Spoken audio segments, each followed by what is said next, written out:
Bueno, yo voy a empezar dando la bienvenida de parte de Scouting y Promoción. Entonces, buenos días. En nombre de la Universidad de los Andes y la Oficina de Scouting y Promoción, les damos la bienvenida a esta franja de clases en el marco de Ferias y Colegios Uniandes sobre Historia del Arte. La clase se titula Cómo ser un líder en el siglo XXI y queremos recordarles que esta sesión de clases está siendo grabada y puede ser utilizada con fines informativos por la universidad.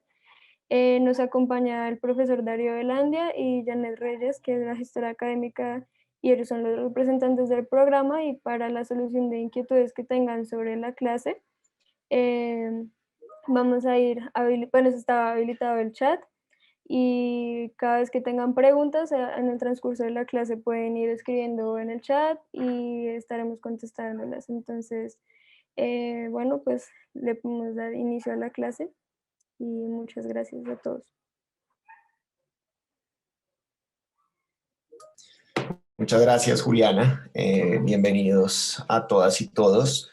Yo soy Darío Velandia, como les dijo Juliana, y pues los voy a acompañar en esta hora con un formato, pues como una clase. Lo que les voy a hacer es una charla básicamente sobre por qué estudiar historia del arte en el siglo XXI, y que quise titular de esta forma, ¿no? Cómo ser un líder en el siglo XXI, una visión desde la historia del arte, tal vez para que ustedes tengan precisamente una perspectiva más práctica de lo que es esta carrera y no tanto teórica, sino en qué y por qué sirve en la actualidad, ¿cierto? Antes de arrancar, quisiera confirmar, por favor, que que estén viendo mi pantalla. Sí, señor. Sí, muy bien. Bueno, entonces, aquí me presento. Yo soy doctor en Historia del Arte de la Universidad de Barcelona. Soy profesor asociado del Departamento de Historia del Arte. Ya llevo 6 años en la Universidad de los Andes. Mis áreas de interés son los estudios de cultura visual en modernidad temprana, arte religioso, historiografía y teoría del arte. Y soy autor de un libro que salió este año que se llama Destrucción y Culto, Políticas de la Imagen Sagrada en América y España.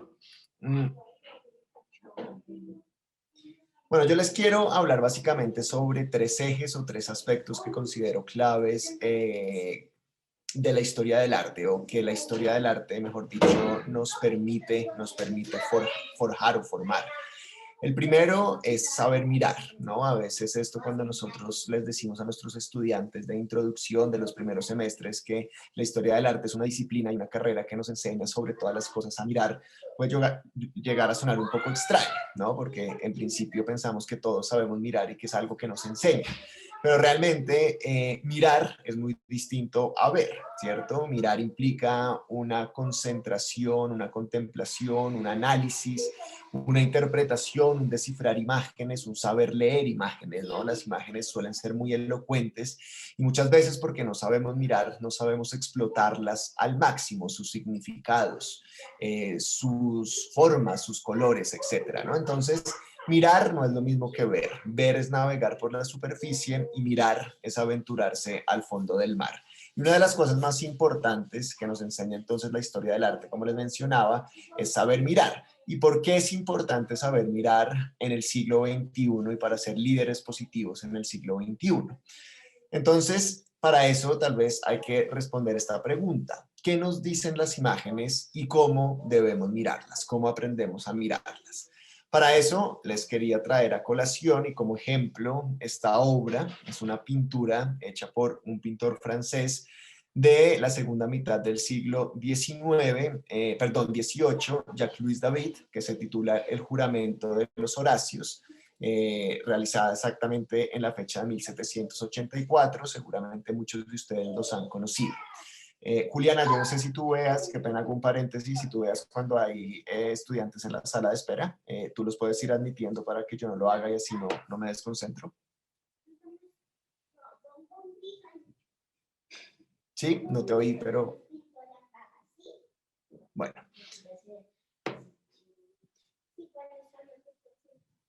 Bueno, entonces, estábamos hablando de esta obra, ¿no? De esta pintura y cómo a partir de ella respondemos a esa pregunta de cómo miramos y qué nos pueden llegar a decir las imágenes.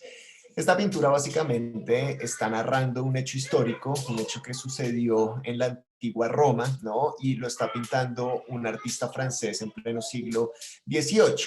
Eso ya nos lleva a una serie de preguntas interesantes y es por qué un pintor en París en el siglo XVIII está retomando una temática antigua, una temática que, como ya veremos, tiene que ver precisamente con el patriotismo. Y nos lleva precisamente al contexto de producción de la imagen. A partir de la imagen o de esta pintura y de su buena interpretación, podemos empezar a entender el contexto de producción. Y a partir de ahí podemos empezar a indagar por qué estas temáticas de la antigua Roma o del Imperio Romano interesaban tanto a los pintores y a las personas en el siglo XVIII francés.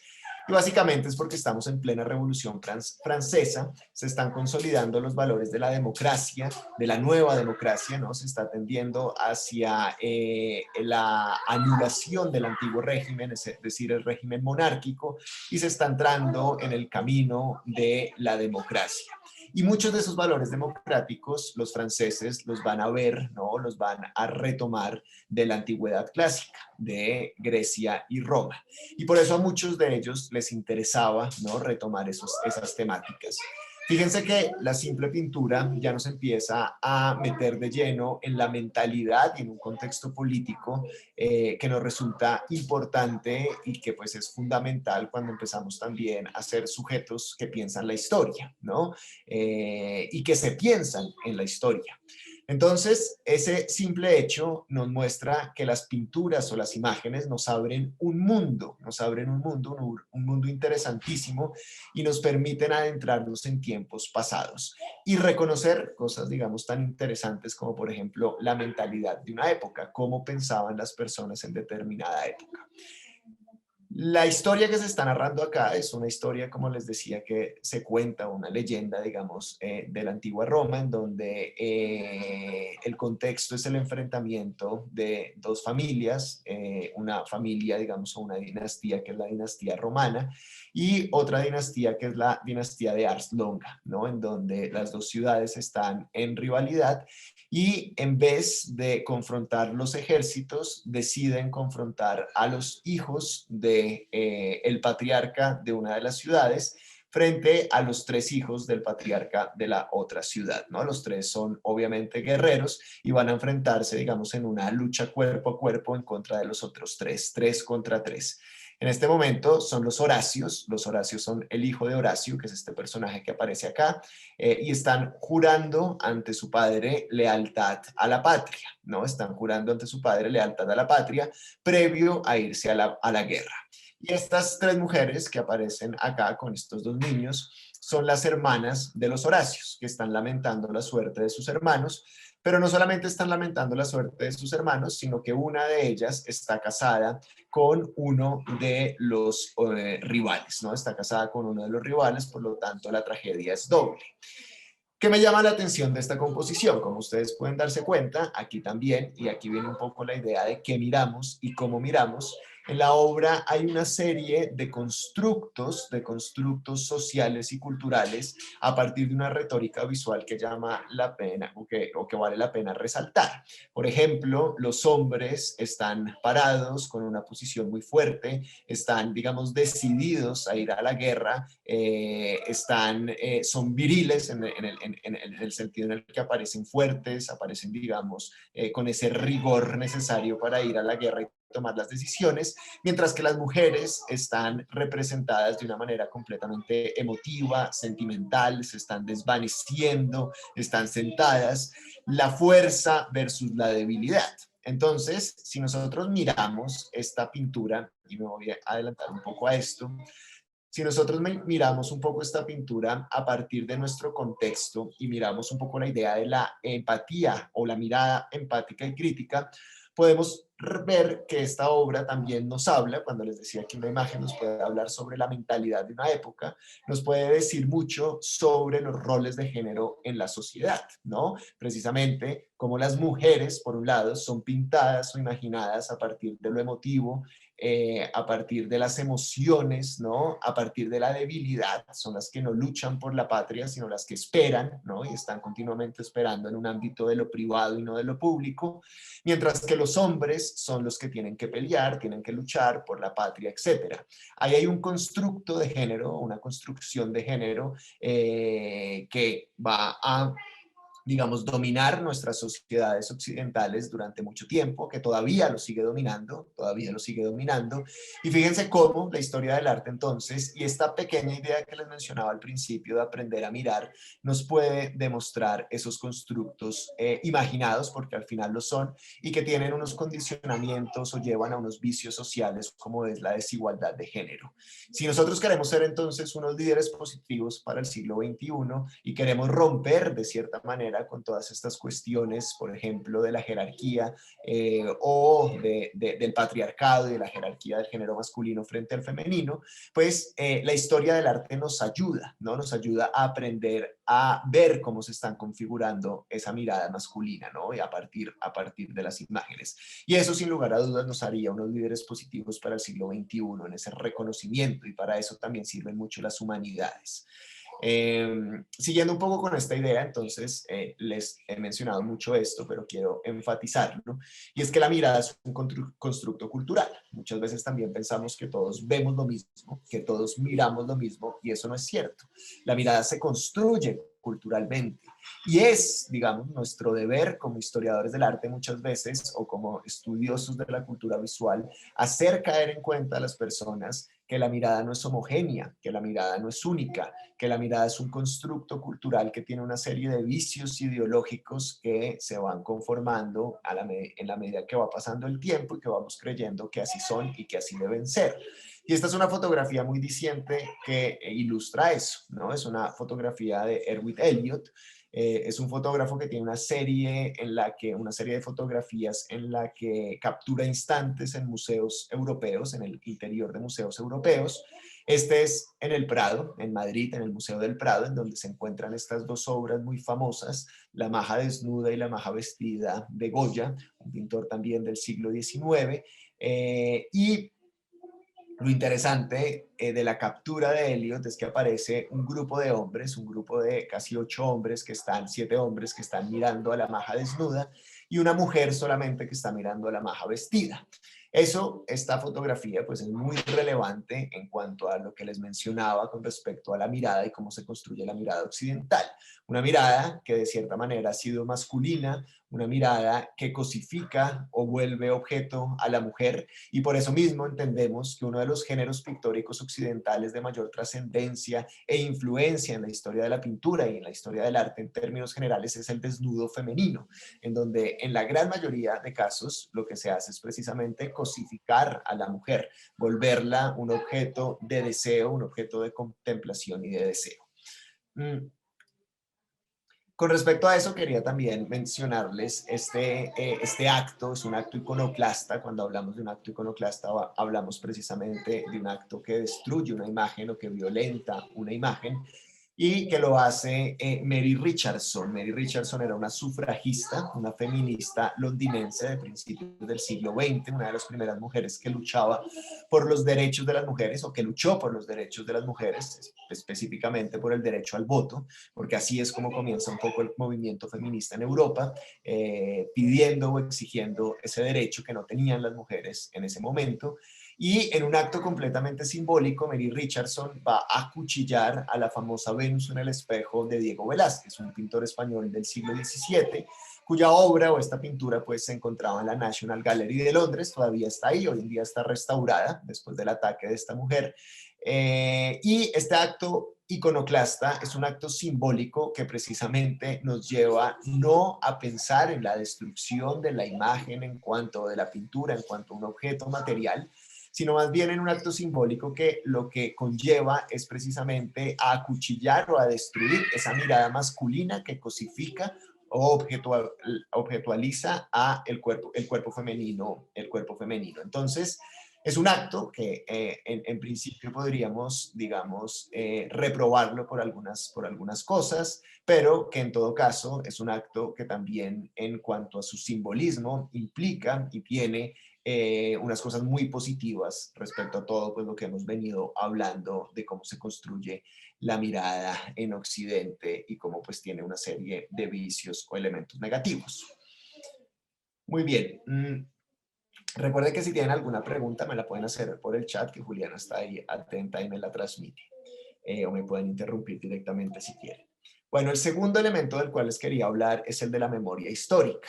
Hablamos primero de la mirada, de cómo la historia del arte nos enseña a mirar y cómo eso es importante para el siglo XXI, para ser líderes positivos del siglo XXI.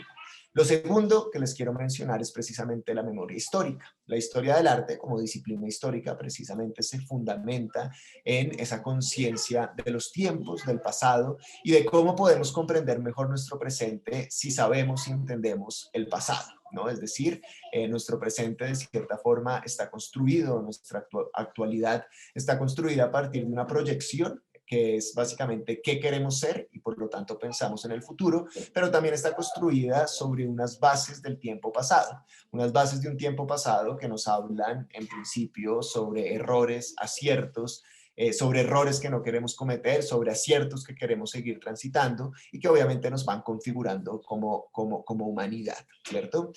La historia del arte y específicamente a partir del estudio de las imágenes o de las obras de arte, que es a lo que se dedica, es una disciplina humanística que precisamente se enfoca, ¿no? O tiene su centro, su núcleo, por decirlo de alguna manera, en esa construcción de una memoria histórica, en el no olvidar, ¿no? En el no olvidar. Y esto me gusta verlo a partir de una metáfora que utiliza un historiador del arte muy importante y muy trascendental e influyente en el siglo XX, que es Avi Warburg, que es esta fotografía que ustedes están viendo acá. Y él decía que un historiador es como un sismógrafo que capta las ondas némicas del pasado, ¿no? Si el sismógrafo capta las ondas telúricas, ¿no? Los movimientos de la Tierra, el historiador es eso, pero lo que hace no es captar esas ondas telúricas, sino que lo que capta son las ondas némicas, como las ondas de la memoria del pasado. Y al captarlas, las interpreta, las entiende y de cierta manera, pues también obviamente las proyecta, ¿no? Él tiene un trabajo que, si les interesa este tema, les recomiendo que lo vean. Es un trabajo que nunca terminó, se murió antes de acabarlo, pero es realmente muy interesante. Él muere en el año 1929 y esto lo empieza a realizar desde el año 1926, que es el famoso Atlas Mnemosyne, ¿no? Es un proyecto en el que propone vínculos íntimos y anacrónicos entre imágenes para navegar por la memoria colectiva humana. Es una especie de historia del arte o de historia de la humanidad contada sin palabras, contada solamente a partir de imágenes, en donde mezcla o pega, digamos, en una especie de cartulinas negras, un montón de imágenes que tienen unas conexiones muy íntimas y empieza a pensar que la imagen es un archivo. La imagen, cuando ustedes van a un archivo, lo que quieren hacer precisamente es conocer el pasado, ¿no? Y plantea Avi Warburg que la imagen es el mejor documento archivístico que tiene la humanidad, porque por medio de la imagen precisamente podemos conocer muchas cosas, ¿no? Conocer muchas cosas que de otro modo nos serían negadas o nos serían o estarían ocultas a nuestro estudio, ¿cierto? Entonces el Atlas Mnemosyne es precisamente eso, es precisamente la creación de un archivo hecho solamente o conformado solamente por medio de imágenes. Y con esta idea de la memoria histórica y de cómo las imágenes pueden ayudarnos a entender el pasado, también es importante tener una posición crítica frente a ese pasado que se cuenta y ese pasado que decido contar como historiador y que también de cierta forma muchas veces los artistas cuando plasman en una pintura algo, un hecho histórico, pues también nos están queriendo contar algo. Muchas veces la historia oficial que está, digamos, que está cristalizada en documentos oficiales, en literatura oficial y que también está cristalizada evidentemente en arte, en objetos visuales oficiales, pues nos cuenta una historia solamente de un bando, ¿no? Por ejemplo, el bando generalmente de los vencedores. Pero muchas veces aquellos que fueron vencidos y cuya voz ha sido invisibilizada o silenciada, también pueden empezar a contar su historia a partir de las imágenes, a partir del arte. Y este ejemplo que les muestro es muy diciente con respecto a eso, muy ilustrativo, porque es precisamente un intento de este artista que seguramente muchos de ustedes conocen, Pablo Picasso, un artista de las vanguardias, creador del movimiento cubista, y que realiza este óleo sobre tela en el año 1937, en el periodo de entreguerras, cuando se encontraba en París, exiliado, autoexiliado en París, y se mete de lleno a una temática política. Nunca había pintado una temática política, de hecho fue un artista siempre muy apolítico, es decir, que no le interesó la política, pero no podía ser indiferente ante una situación realmente muy oscura, muy perversa que estaba viviendo su país, y era la guerra civil, y específicamente el triunfo ya, digamos, ineludible o indudable del franquismo, que estaba siendo apoyado por Hitler, por las tropas nazis, por la política nazi. Y a Picasso le llega, cuando vive en París, le llega la noticia, lo ve en un periódico francés, en un periódico republicano francés, las fotografías de un pueblo en el norte de España, en el País Vasco. El pueblo se llama Guernica, de hecho, de ahí, por eso el título de la obra. Estas son las fotografías que ve Picasso. Esas fotografías lo impactan profundamente como artista y decide colaborar, ¿no? O ejercer en su labor de artista y de pintor específicamente, alzar una voz, crear una imagen que hable o que le dé voz a los vencidos, ¿cierto? Esta obra precisamente está inspirada en esas fotografías, y lo que busca, o los protagonistas de la obra, son precisamente aquellas personas, población civil, que sufrieron el bombardeo de los aviones franquistas con la ayuda de los nazis, que destruyeron completamente el pueblo, porque era un pueblo republicano del bando opuesto a los franquistas, a Franco, y la obra pues está inspirada en ellos. Tal vez si Picasso nunca hubiese decidido, realizar esta obra, no nos acordaríamos del Guernica, ¿no? Estas personas que murieron tal vez no hubiesen tenido más que una simple historia que contar en los archivos históricos, pero en el momento en el que Picasso decide realizar esta imagen y convertir en obra de arte su sufrimiento, inmortaliza ese dolor, ¿cierto? Inmortaliza ese momento, y queda como un testimonio de las perversidades de la guerra, ¿no? De las perversidades de la guerra. Por lo tanto, la historia del arte, fíjense cómo nos ayuda también en el estudio de estas imágenes a configurar y a crear memoria histórica.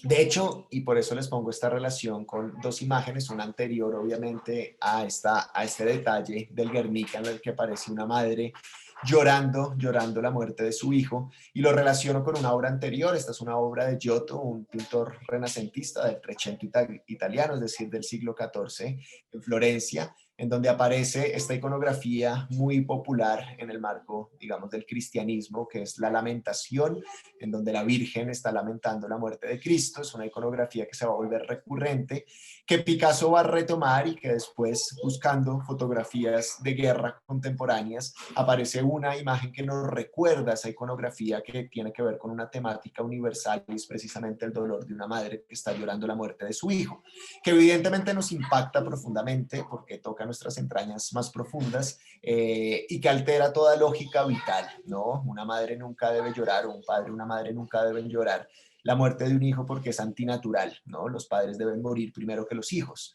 Entonces, esa temática universal es retomada por el arte y genera unos vínculos y unas emotividades y unas empatías muy fuertes con los espectadores, ¿cierto? Y eso es un poco también lo que hace Picasso en esa obra al retomar esa iconografía de la madre lamentando la muerte de su hijo. Quiero hablarles con respecto también a la memoria histórica de dos artistas colombianas contemporáneas que retoman la idea de la memoria y de la construcción de la memoria a partir del arte, para que nos demos cuenta también un poco cómo se va construyendo esta idea de la memoria y cómo el arte le da lugar, le da sentido, visibiliza, ¿no? Le da una voz a aquellas víctimas o aquellas personas que no, nunca la tuvieron porque precisamente los regímenes políticos o la institucionalidad política los silencia. Esta es una obra de Doris Salcedo, una de las artistas también más, digamos, de mayor impacto nacional e internacional colombiana. Esta obra se llama Sumando Ausencias. Es una instalación que hace en el 2016 en la Plaza de Bolívar en Bogotá. Nos encontramos en pleno marco de los acuerdos de paz. Están por firmarse los acuerdos de paz y hay un sector opositor, un sector que quiere que los acuerdos de paz no se firmen, básicamente liderados por el uribismo, ¿no? Y por las facciones más conservadoras del país.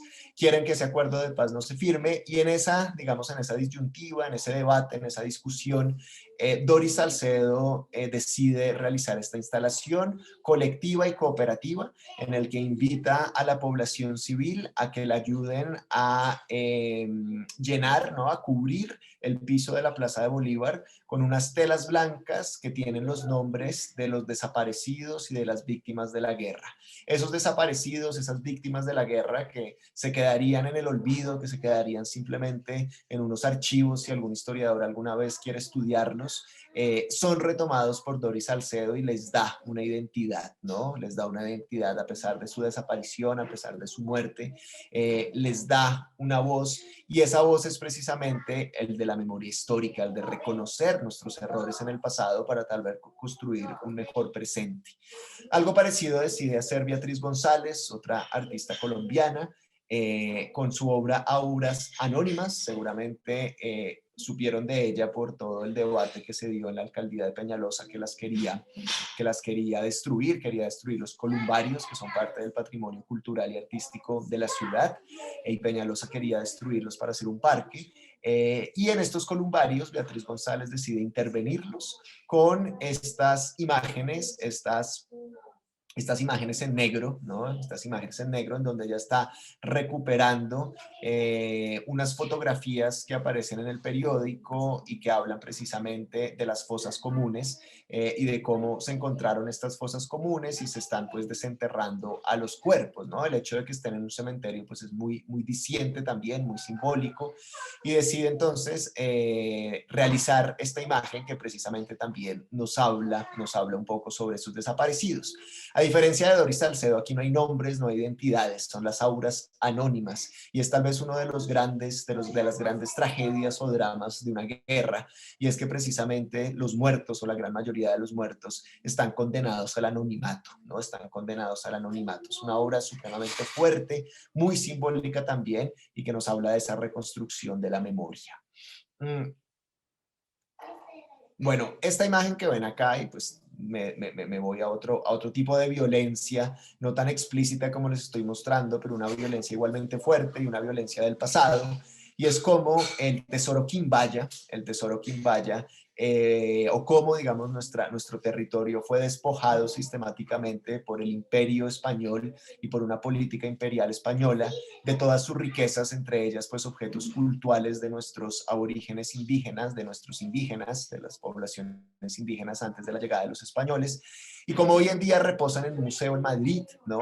Y es muy complicado traerlas nuevamente a Colombia. Todo esto nos habla pues precisamente de esa violencia ejercida constantemente y casi perpetuamente por los distintos potencias o imperios que han sometido a nuestros territorios y a nuestras poblaciones, ¿no? Y a nuestras poblaciones. La historia del arte, al estudiar estos objetos, pretende también visibilizar estos elementos o estas políticas, ¿no? Estas políticas de sometimiento y pretende también reconstruir la memoria a partir de estos objetos que hoy en día están en otro lugar, pero que hacen parte de nuestra identidad, ¿no? Que hacen parte de nuestra identidad.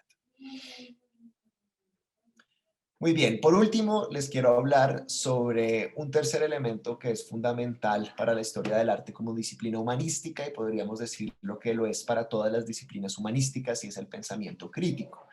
De hecho, la Universidad de los Andes, en una de sus visiones y una de, digamos, de sus grandes aciertos como universidad, es formar estudiantes y futuros ciudadanos íntegros. Y cuando hablamos de integridad o integralidad, hablamos de un estudiante que tiene un contacto a lo largo de toda su carrera, un contacto profundo y digamos, pues que lo forma como profesional en todas las disciplinas. Por eso tenemos lo que se llama el ciclo básico uniandino. El ciclo básico uniandino son cursos que ustedes, los estudiantes, si deciden entrar en un futuro a esta universidad, tienen que ver de todas las áreas del saber y los hacen unos profesionales mucho más íntegros, más interdisciplinares, muchísimo también más aptos, ¿no?, para los retos de la actualidad. Una actualidad que cada vez se ve muchísimo más interdisciplinar, en donde las disciplinas y esas casillas en las que se metían las disciplinas se están un poco cuestionando, se están derrumbando.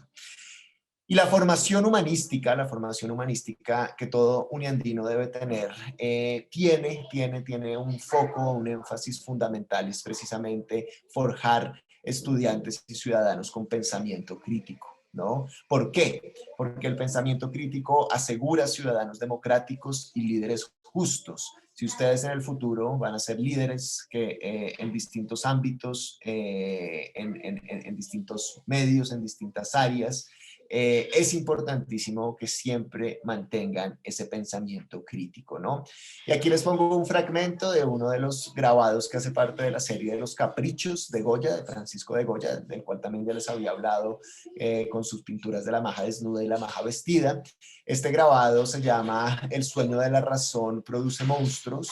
Es una crítica que Goya hace a la ilustración, a la razón y a la ilustración, un movimiento cultural de gran influencia en lo político, social y económico que va a surgir en Francia, de hecho a partir de la ilustración y de los pensadores ilustrados como Voltaire, Diderot, Rousseau, etcétera, es que se va a forjar el pensamiento revolucionario y se va a dar la Revolución Francesa. Sin embargo, la razón extrema, el pensamiento ilustrado extremo, también va a tener sus vicios y sus complicaciones, sus problemáticas. Y eso es lo que está criticando Goya. Goya como un ejemplo perfecto de lo que es un artista con pensamiento crítico, ¿no? Y por eso lo traigo a colación. Un artista más contemporáneo que seguramente ustedes conocen es Banksy, ¿no? No sabemos de hecho si es un artista o un colectivo, porque nunca firma sus obras, son siempre anónimas, aunque ya se reconocen muy fácilmente, están en distintos lugares del mundo, pero especialmente en Inglaterra, en Londres, que es de donde es este artista o este colectivo, y muchas de sus obras que quieren pues estar en esta onda de lo anónimo, muchas de sus obras, la gran mayoría de ellas, son abiertamente críticas con distintos puntos o distintos elementos, digamos, de la sociedad actual. Con un lenguaje muy satírico, muy burlesco, ¿no? Tiene un humor muy afinado, podríamos decirlo. Critica, por ejemplo, en esta obra que hace en el Medio Oriente, está criticando la guerra en el Medio Oriente y cómo las potencias se enriquecen de esa guerra y los que sufren precisamente son los pobladores de esas regiones, especialmente los niños, ¿no?, que nunca van a tener un futuro y nunca van a tener las posibilidades de otras personas en el mundo que viven en países más ricos que promueven esas guerras, como por ejemplo visitar una playa, ¿no? El arte entonces de por sí es una manifestación crítica y el historiador teórico o crítico de arte es una persona doblemente crítica en ese sentido, ¿no? Muy bien. Bueno, y aquí quería simplemente terminar como las imágenes y la cultura visual pues constantemente nos alude a ese pasado de maneras críticas, de manera también jocosas, ¿no? Pero en donde todo el tiempo en la actualidad y con el bombardeo de imágenes y esto que llamamos hoy en día los memes, pues estamos en constante contacto con lo visual, ¿no? Y por eso la historia del arte es una disciplina que tiene mucho que contar y mucho de lo que hablar, y mucho sobre lo cual construir para la actualidad y para el futuro de la humanidad. Esta era básicamente la charla que les quería traer hoy. No sé si tienen alguna pregunta, porque también quiero mostrarles algunas cosas pues, más específicas sobre el departamento, pero quiero pues que terminar acá con esta primera parte y abrir un espacio para preguntas si es que las tienen.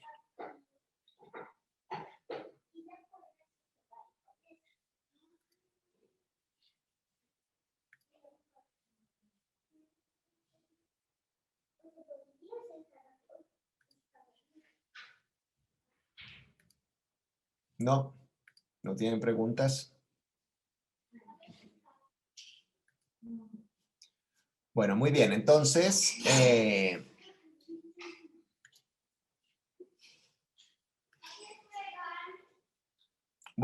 quería, si no tienen ninguna pregunta, quería hablarles un poco sobre la historia del arte en la Universidad de los Andes. ¿Me confirmas, Juliana, esta franja es de 1 hora o 50 minutos?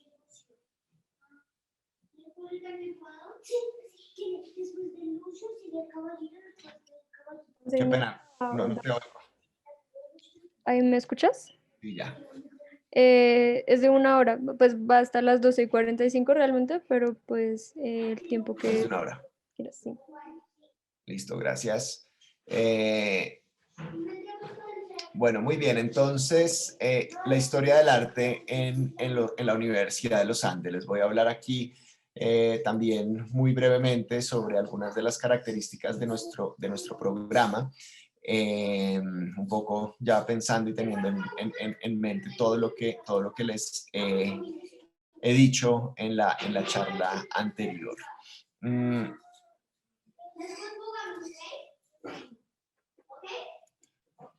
Muy bien, la planta de Uniandes, los profesores de planta de la Universidad de los Andes del Departamento de Historia del Arte, es muy variada, muy rica, digamos, en todos los matices y en las áreas de especialidad.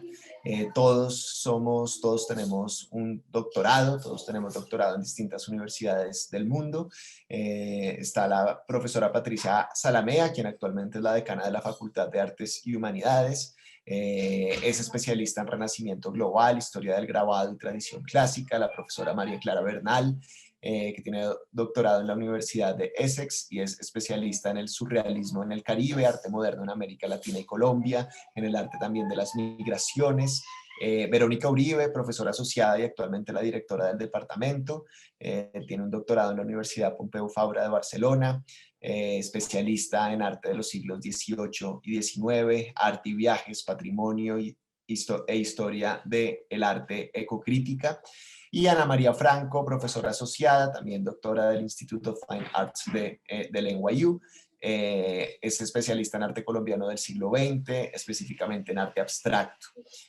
Aquí faltaron algunos profesores, no sé por qué, pero bueno, tenemos 5 profesores más, Juanita Solano, Natalia Darío Velandia, que soy yo, Alexander Herrera, Olga Acosta, todos, como les decía, con distintas áreas de especialidad y todos con doctorado. Bueno, tenemos distintos proyectos de investigación que son liderados por los profesores y en los que están involucrados siempre estudiantes. Aquí les pongo algunos ejemplos, por ejemplo, el de intercambios intelectuales de relaciones entre el Caribe colombiano y Bogotá, cuya investigadora principal es la profesora María Clara Bernal. Vestigios documentales y visuales entre Bogotá y Sevilla. Aquí los investigadores principales son Olga Isabel Acosta, que es profesora de los Andes, y Francisco Montes, que es profesor de la Universidad de Sevilla. Trabajan en colaboración y también con un grupo de estudiantes nutrido. Historias de Japón en Colombia. La profesora es Betsy Forero, que es una profesora de la Facultad de Artes y Humanidades de la Universidad de los Andes y que está muy involucrada con nuestro departamento. Entonces, nosotros como profesores siempre, y la Universidad de los Andes pues también está en su ADN, en nunca desvincular la docencia con la investigación. Nuestras investigaciones nutren la docencia y siempre somos profesores investigadores, ¿no? Investigadores y tratamos de conectar lo que hacemos en nuestras investigaciones con las clases, lo cual es fundamental para ustedes como estudiantes, no solamente porque permiten involucrarse o les permitimos involucrarse en estas investigaciones de cierta forma, sobre todo si ellos son estudiantes más avanzados en el pregrado o en maestría, pero también porque hace que la historia del arte vista por nosotros como profesores siempre esté actualizada, ¿no? Siempre esté actualizada y siempre esté buscando generar impacto en la sociedad actual. Otra cosa importante que les quería mencionar y que creo que es fundamental tener en cuenta es que nuestro departamento, obviamente en este último año por razón de la pandemia, pues nos ha tocado frenar un poco eso, pero esperamos ya retomarlo en firme el próximo año. Son nuestros cursos de verano, ¿no? Son cursos de verano en donde generalmente invitamos profesores de otras universidades, de otros países, profesores con un gran recorrido y reconocidos internacionalmente para que den clases, ¿no? Cursos sobre áreas en las que nosotros pues no somos expertos, específicamente en áreas del arte no occidental. Nosotros queremos que la historia del arte que enseñamos desde el departamento no se centre o no se base solamente en el arte occidental, sino que también toquemos el arte no occidental. Aquí les pongo algunos ejemplos de los cursos que hemos dado en el verano, por ejemplo, Histories of African Photography del profesor Steven Nelson, eh, el patrimonio cultural subacuático. Este curso se dio en Cartagena, en Bogotá y en Cartagena, lo dio Juan Guillermo Martín de la Universidad del Norte de Barranquilla. El curso Introduction to Japanese Art de Yukio Lipit de la Universidad de Harvard, el curso Arts of the Mughal Empire, que también trataba sobre arte indio, y que lo dio Kavita Sachi de la Universidad de Nueva Delhi. También tenemos viajes in situ, ¿no? En los cursos en verano nos vamos a algunos lugares de algunas ciudades o hartas ciudades, distintas ciudades en el mundo, en Europa, en América. Hemos hecho distintos viajes. Estos viajes son fundamentales para nosotros porque tenemos la convicción de que un historiador del arte debe estudiar sus objetos de estudio de frente, ¿no? En vivo. Es muy distinto verlo en la pantalla, cuando lo vemos en el museo, cuando lo vemos una obra dentro de una iglesia, cuando vemos, por ejemplo, las obras en sus paisajes naturales, ¿no? En sus paisajes originales. Se han hecho viajes a Perú, por ejemplo, a México, a París, a España. También hacemos viajes in situ dentro de los cursos que damos en el semestre, en el transcurso del semestre, y tratamos de ver el territorio colombiano y la ciudad de Bogotá, pues como también museos abiertos e importantes para esto, ¿no? Se ha ido a San Agustín, Tierra Adentro, Tunja, Chiquinquirá, Sutatausa, Toima, Ruta del Muti, Zambalema, etcétera, distintos lugares en Colombia y en Bogotá. De hecho, pues muchos de nuestros cursos suceden en los museos en Bogotá, ¿no? Eh, Como oportunidades laborales, y yo creo que esto pues es algo que siempre se pregunta a quien vaya a estudiar historia del arte o una disciplina humanística, lo debo decir que aquí cada vez, en mi opinión, las humanidades están jugando un rol fundamental y van a tener un impacto cada vez más claro e importante en el siglo XXI, ¿no? Con esto tal vez lo va a acelerar el tema de la pandemia, si bien ya se veía venir. Estamos entrando en procesos de deshumanización, de suma, digamos, trascendencia de la tecnología, de un mundo digital que tiene unas implicaciones éticas cada vez más fuertes y que las personas formadas en las humanidades son quienes deben dar esos debates, ¿no? Es indudable y ya de hecho se ha hecho. Google, por ejemplo, contrata a muchos humanistas porque son precisamente las personas que con su pensamiento crítico, con su capacidad de mirar, con su capacidad de leer y entender el mundo desde distintas facciones, pues realmente lo que buscan es desde ese ámbito de lo ético, humanizar los procesos de deshumanización en los que estamos entrando, ¿no? La robotización, el tema de los cyborg, etcétera. Todo eso va a implicar un sinfín, a mi modo de ver, de oportunidades para los humanistas en el siglo XXI.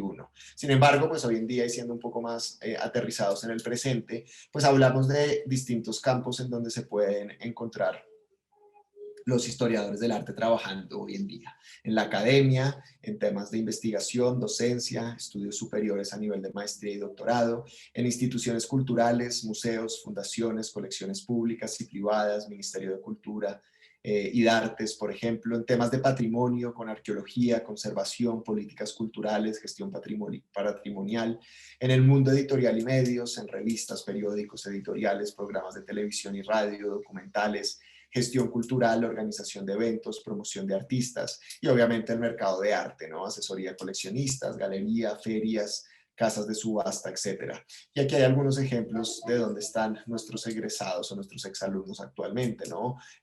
Una exalumna es coordinadora de desarrollo y relaciones externas en la Facultad de Artes y Humanidades. Tenemos un asistente en registro de colecciones museales del Instituto Caro y Cuervo, asistente de curaduría en el Museo Colonial y Santa Clara, asistente de gestión de cultura en el Ministerio de Cultura, y bueno, etcétera. Hay muchos estudiantes que sin lugar a dudas pues decidieron seguir el camino de la academia y están cursando su maestría y algunos también el doctorado en distintas universidades del mundo de Estados Unidos y Europa específicamente, pero también algunos en Latinoamérica.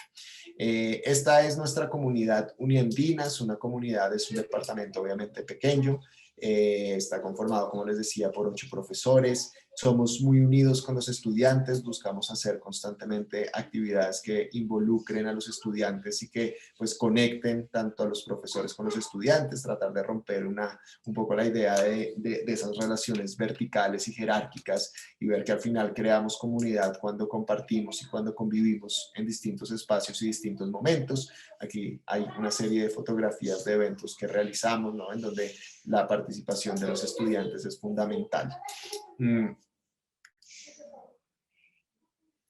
Bueno, eso era básicamente lo que les quería mostrar. Es una presentación muy corta sobre el programa, sobre el departamento.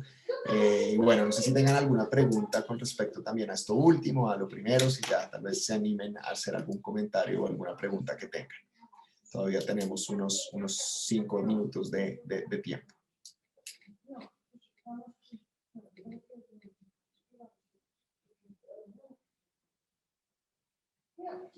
Yo me quedé dormida en el caballo. No, todo el se va a la casa del perrito y yo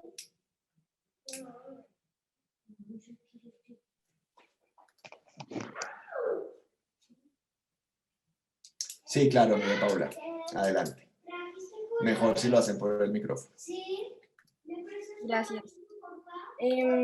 Yo tenía una pregunta sobre el tipo de programa, por decirlo de alguna manera, sí, por el programa, y qué diferencias habría entre, por ejemplo, estudiar Historia del Arte acá en la Universidad de los Andes y estudiar Historia del Arte en otro país, ejemplos España, Italia, Alemania.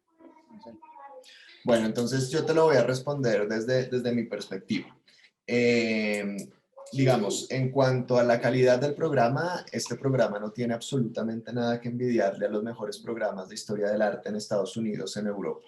Es un programa muy sólido en cuanto a lo curricular, muy sólido en cuanto a cómo está pensado en sus distintas áreas, habilidades, etcétera, en el término, digamos, de la pedagogía, del modelo pedagógico, de las competencias, del currículo, muy sólido en cuanto a la calidad de los profesores, muy sólido en cuanto a las rutas y las posibilidades de investigación, de conexiones con otros lugares.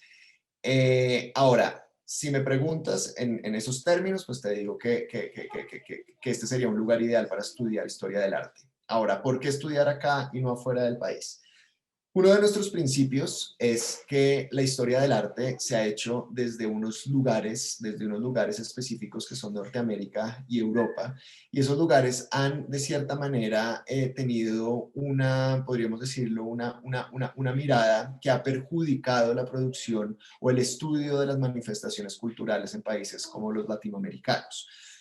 Nuestro arte, el arte latinoamericano, el arte colombiano, siempre ha sido estudiado desde esas miradas occidentales, jerárquicas, canónicas, ¿no? Y nunca hemos podido tener una voz nosotros mismos sobre no solo nuestro arte, sino el arte también de ellos, ¿cierto? Entonces, uno de nuestros valores, podría decirte, nuestra propuesta de valor en frente a esas otras universidades o esos otros programas, es que nosotros proponemos una historia del arte hecha y vista desde Colombia y desde Latinoamérica, ¿no? Y eso ya tiene unas implicaciones, no solo políticas, sino unas implicaciones en qué tipo de historiador del arte queremos ser, ¿no? Obviamente, pues en Europa y en Estados Unidos vas a encontrar programas y universidades con más tradición y más historia en la historia, en esta carrera, en esta disciplina, pues porque nuestra historia en Colombia con la disciplina es muy corta. De hecho, la Universidad de los Andes fue la primera universidad en tener el pregrado en Historia del Arte y empezar a pensar la historia del arte como disciplina compleja, dinámica y en todas, digamos, sus dimensiones. Pero sin lugar a dudas yo creo que es importante pararnos desde nuestro territorio y hacer una historia del arte contada por y desde Latinoamérica, ¿no? Y ese es el valor agregado que yo te diría.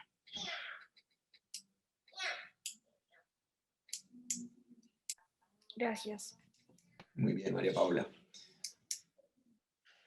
¿Quién más?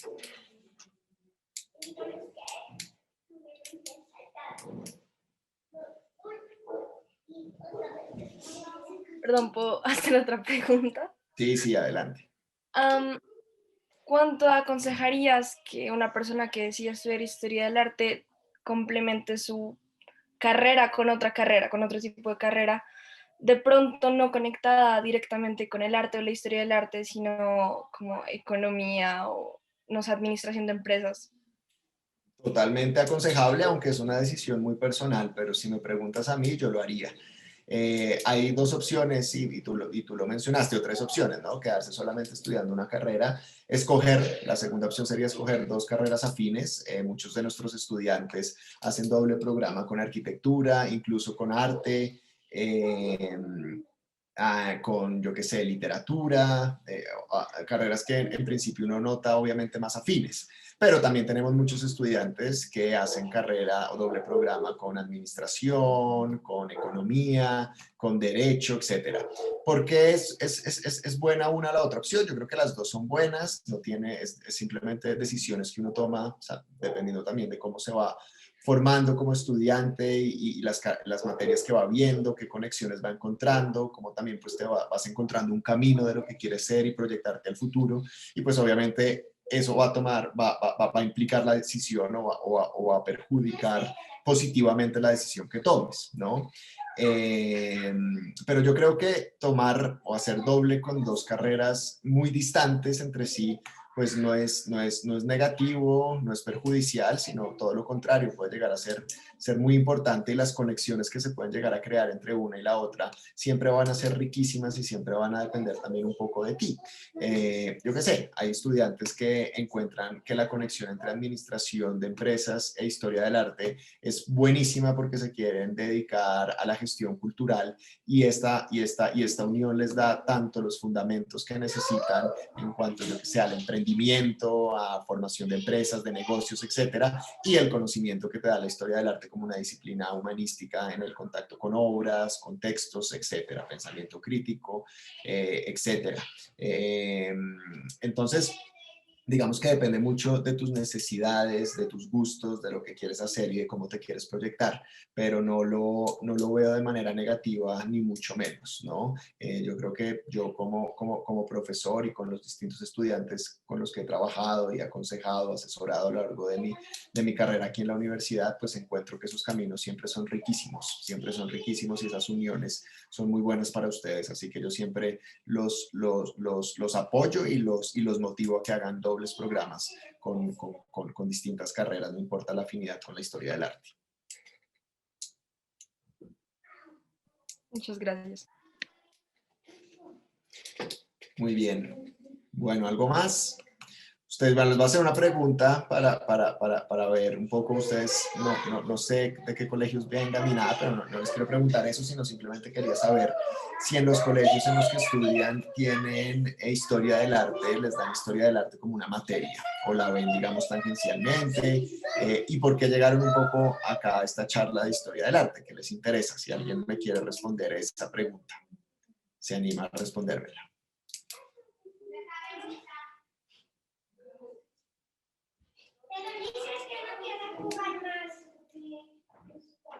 Verónica y adelante María Paula. Y Verónica dice en el chat, en mi colegio tenemos seminario de historia del arte. ¿Y qué colegio es, Verónica? Si quieres prende tu micrófono y nos cuentas. En el que la están en Bogotá, el que está detrás del éxito de la 170. Ok, y ahí ves un seminario de historia del arte, que un seminario es una especie de curso, pero más pequeño, como un... Sí, los tenemos en 10º y 11, entonces hay muchos. Y tú te suscribes, o bueno, te inscribes a uno. Duran Muy 6 meses. Y digamos que por eso, por ese seminario, llegaste acá un poco y te interesó la historia del arte. Sí, sí, por eso estoy acá. Muy bien, buenísimo. María Paula. Sí, en mi colegio Historia del Arte es una materia y pues empieza a ver como desde primero de bachillerato, si no me equivoco. ¿Qué, Entonces, qué, desde co- qué colegio es?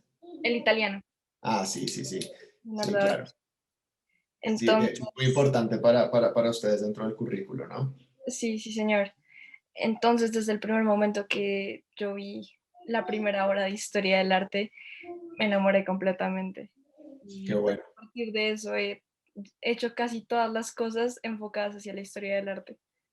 No, bueno, muy bien. De hecho, nosotros, pues, muchos de nuestros estudiantes vienen del italiano y sin duda llegan con un nivel altísimo, ¿no? Con un nivel muy alto. Y nada, son estudiantes también que terminan la carrera proponiendo los trabajos y con unas proyecciones o una proyección, digamos, a futuro muy, muy interesante. Así que nada, muy bien, chévere. ¿Quién más? ¿Alguien más? Ya se nos está acabando el tiempo, pero tal vez da tiempo para una intervención más.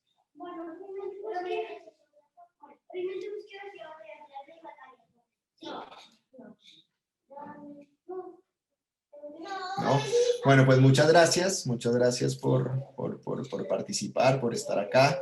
Espero que les haya gustado la charla. Y nada, pues no las vi porque creo que todas son, sí, son mujeres, no las vi a ninguna la cara, pero bueno, espero que nos veamos en un futuro por la universidad. Así que nada, muchas gracias.